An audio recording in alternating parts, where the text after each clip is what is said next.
समग्र कृषि सूचना विभाग अन्नपूर्णा एग्री स्पेस में स्वागतम सुस्वागतम।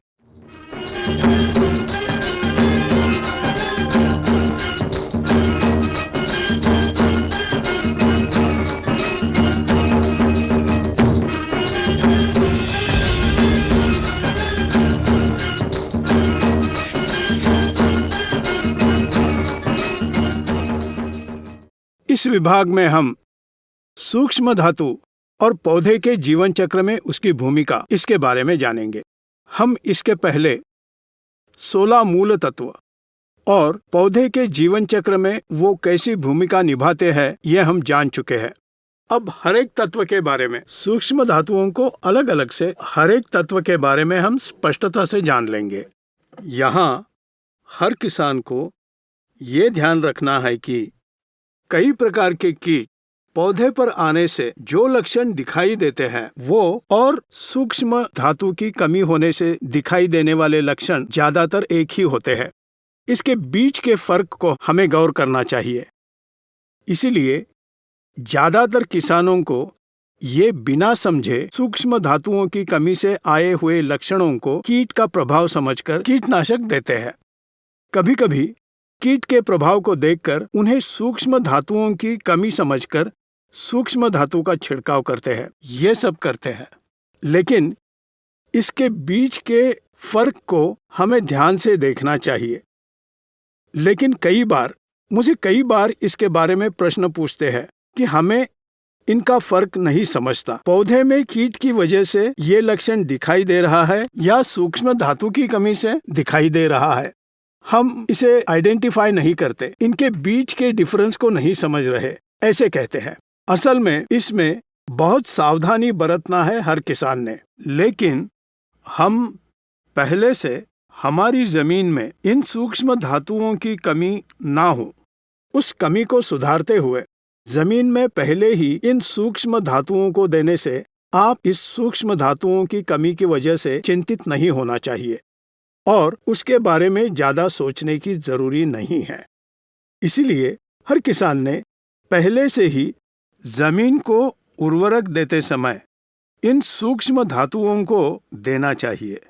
जैसे मैंने पहले बताया है कि सभी सूक्ष्म धातुओं की भूमिका, मतलब 7 प्रकार के सूक्ष्म धातु है, पौधे के जीवन चक्र में अपनी भूमिका निभाते हैं। ये 7 प्रकार के सूक्ष्म धातुओं की भूमिका पौधे के जीवन चक्र में 2% होती है। जैसे पहले बताया है कि प्राणाधार मूल तत्व जैसे कार्बन, हाइड्रोजन, ऑक्सीजन, इनकी भूमिका 90% होती है। प्रथम पोषक तत्व जैसे कि नाइट्रोजन, फास्फोरस, पोटेशियम, पौधे के जीवन चक्र में इनकी भूमिका 5% होती है। द्वितीय पोषक तत्व जैसे कैल्शियम, मैग्नीशियम और सल्फर, इनकी भूमिका 3% होती है। बचा हुआ 2% इन 7 सूक्ष्म धातुओं का होता है। सूक्ष्म धातु 7 प्रकार के हैं। ये 7 सूक्ष्म धातु ये है: zinc, iron, copper, manganese, molybdenum, boron, chlorine. ये 7 है।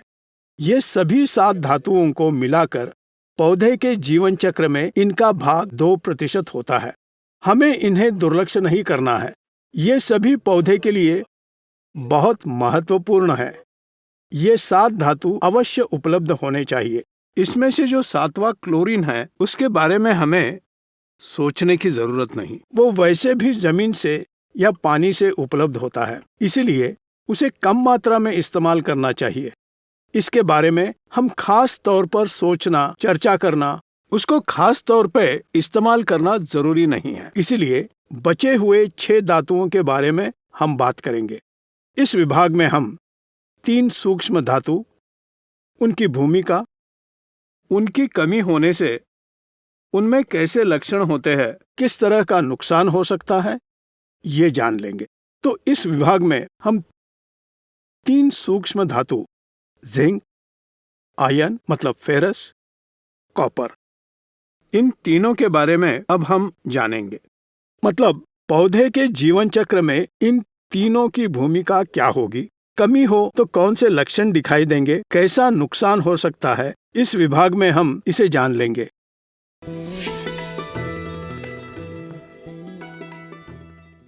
ये जिंक जड़ व्यवस्था में जड़ तंतु होते हैं।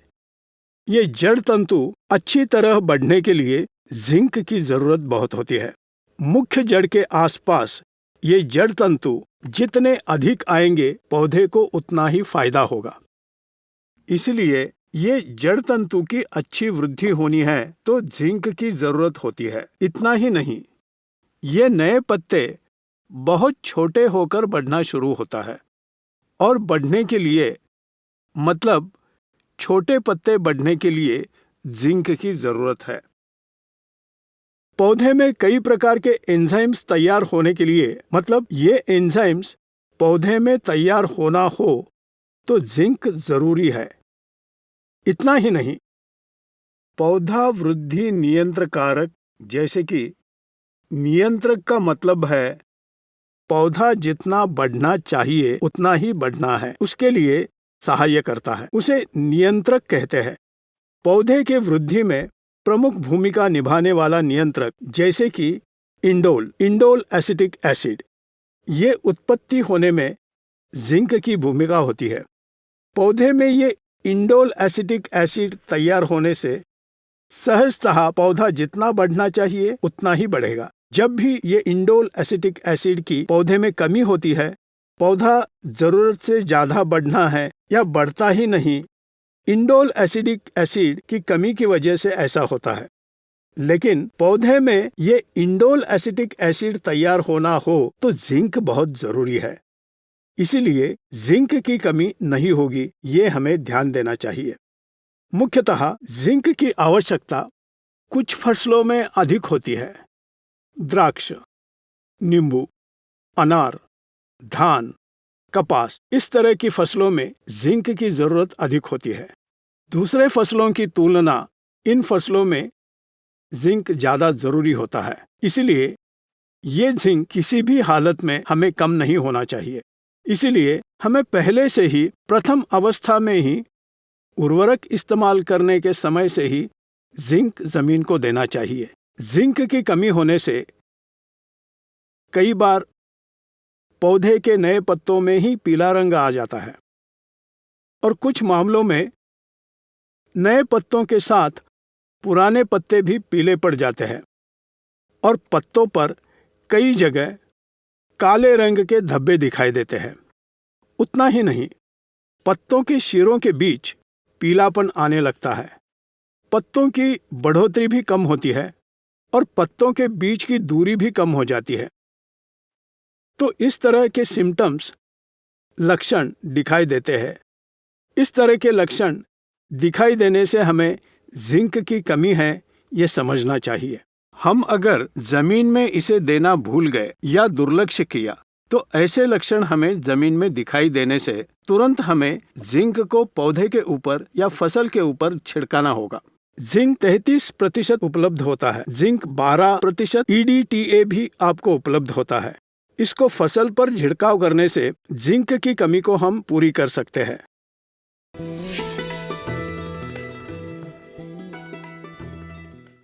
अब दूसरा सूक्ष्म धातु है आयरन या फेरस। ये पौधे में प्रकाश संश्लेषण द्वारा पत्ते हरे होने के लिए यह एक उत्प्रेरक जैसे काम करता है। मतलब पत्ते हरे होने के लिए या तैयार होने के लिए ये फेरस एक उत्प्रेरक जैसा काम करता है। इतना ही नहीं, पौधे में ऑक्सीजन सभी हिस्सों में पहुंचाने के लिए इस आयन की भूमिका महत्वपूर्ण होती है। पौधे में शर्करा तैयार होने में, कार्बोहाइड्रेट्स ऊर्जा खुली करने में इस आयन की भूमिका अधिक होती है। लेकिन अगर यही आयन अधिक हो तो फसल बदल जाती है। इसलिए इसे बहुत सावधानी से इस्तेमाल करना चाहिए। जरूरत से ज्यादा आयन या फेरस इस्तेमाल करने से फसल बदल जाती है या फेरस की कमी होने से पौधे में ऐसे लक्षण दिखाई देते हैं, नए से पत्ते, पौधे के नए पत्ते पीले होने लगते हैं, उनका रंग बदलने लगता है। उतना ही नहीं, फलों की गुणवत्ता घटती है, फल का साइज बहुत छोटा होता है। इसके अलावा आयन के कमी से फलों की संख्या भी कम होती है। इसीलिए हर किसान को अपने खेत में आयन, कमी नहीं होगा ये देखना चाहिए। मतलब सूक्ष्म धातु का इस्तेमाल करते समय ये आयन जितनी मात्रा में होना चाहिए उतनी मात्रा में ही हमें उपयोग करना चाहिए। हमारे जमीन में नहीं तो फलों की संख्या, फलों का आकार या धान का प्रमाण घटता है और उसकी गुणवत्ता भी कम होती है। इसीलिए ये आयन या फेरस की आवश्यकता को समझकर, उसके फायदे को समझकर हर किसान पौधों को आयन की कमतरता नहीं होगी इसका ध्यान देगा।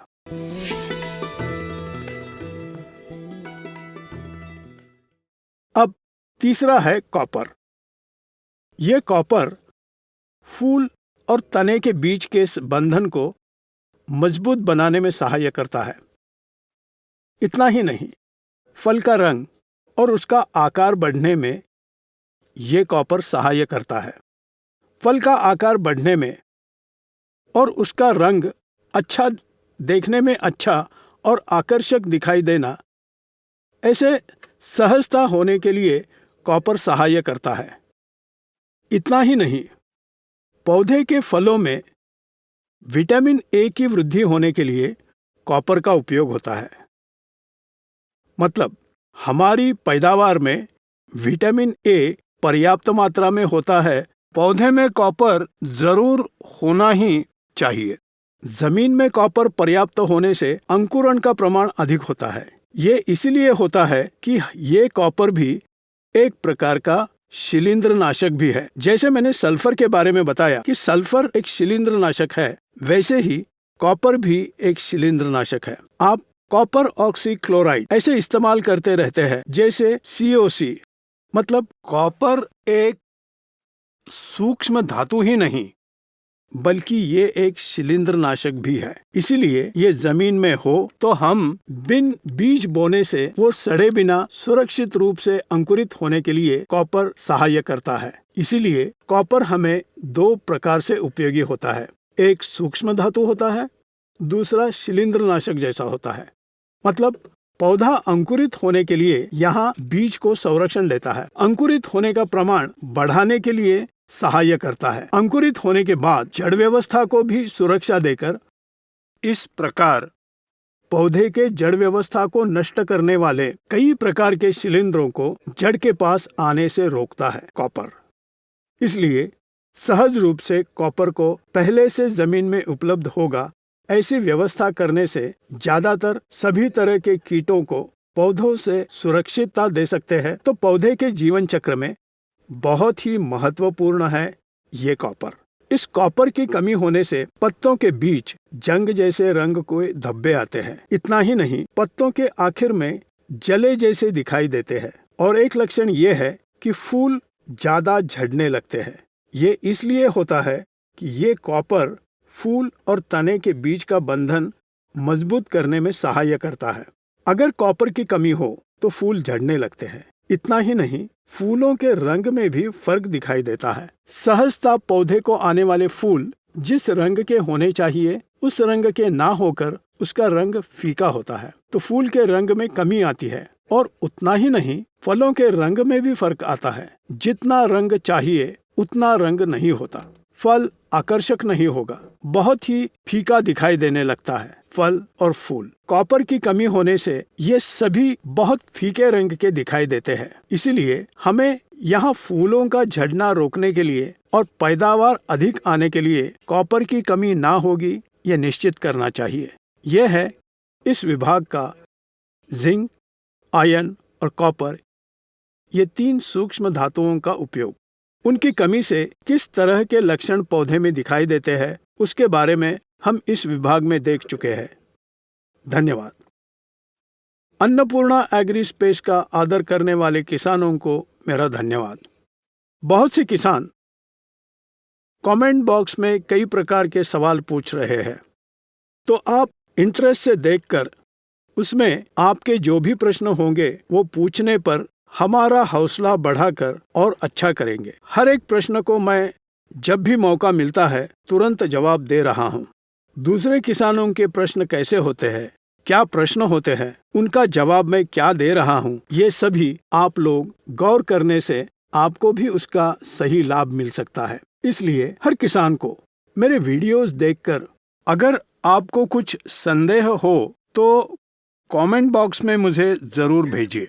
जैसे मुझे मौका मिलता है वैसे जवाब दे रहा हूँ। इतना ही नहीं, आपके खेत में आकर आपकी फसल को देखकर उसमें क्या कमी है, उसकी क्या समस्या है, ये पता करने के लिए स्क्रीन के ऊपर हमारे एरिया मैनेजर्स के नंबर दे रहे हैं। जिले का नाम, मैनेजर का नाम, उनका कांटेक्ट नंबर, सभी विवरण स्क्रीन पर दे रहे हैं। हर किसान उनको संपर्क करने पर हमारे कर्मचारियों को आपके खेत में भेज देंगे। वहां आपकी समस्या को देखकर उसका परिष्कार आपको बताया जाएगा। धन्यवाद।